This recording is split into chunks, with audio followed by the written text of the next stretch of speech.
কৃষ্ণাবাদ গ্রাম Amirganj MP Raju সাহেব আমার বুয়া মামলা দিয়ে আজকে টঙ্গী শহর 16 বছর ধরে বানায় রাখছে। আমি দেশে যাই এক রাত্রে থাকতে পারি না, আমি বিএমপি করে বিদায়। আমি এইটা জনগণের কাছে বিচার চাই। আমি দেশে যাইতে পারি না।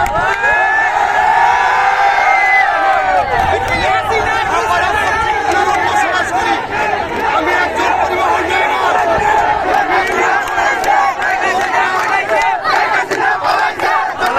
করতে পারি না। এখনো পাই নাই। আল্লাহর রহমত আছে বিদায় আজকে আমি একটু দেশ স্বাধীনের মতোই একটি সুযোগ পেয়েছি। তাই আমি এ কারণে আমার কথাগুলো ব্যাগে বলছি। আপনারা সবাই একজুট হয়েছেন, সেটা দেখে আমি অনেক গর্ববোধী। কিন্তু আপনারা সবাই আছেন, থাকবেন আল্লাহর রহমতে। আমলিক লোক নেতা মেতা যারা আছে তাদের বয় এতদিন আমরা চিংড়ি মাছের মতো ছিলাম। হাজার হাজার লক্ষ লক্ষ কোটি কোটি টাকা লুট করেছে বাংলাদেশ থেকে। সবাই মিলে ওদেরকে ঘর থেকে ধরে ধরে আইনা জমা করে। আমি জানি আমি আজকে কথা বলতেছি, কালকে আমি পৃথিবীতে নাও থাকতে পারি।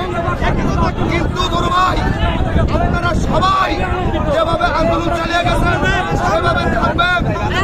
আমি এখান থেকে বিদায় নিচ্ছি।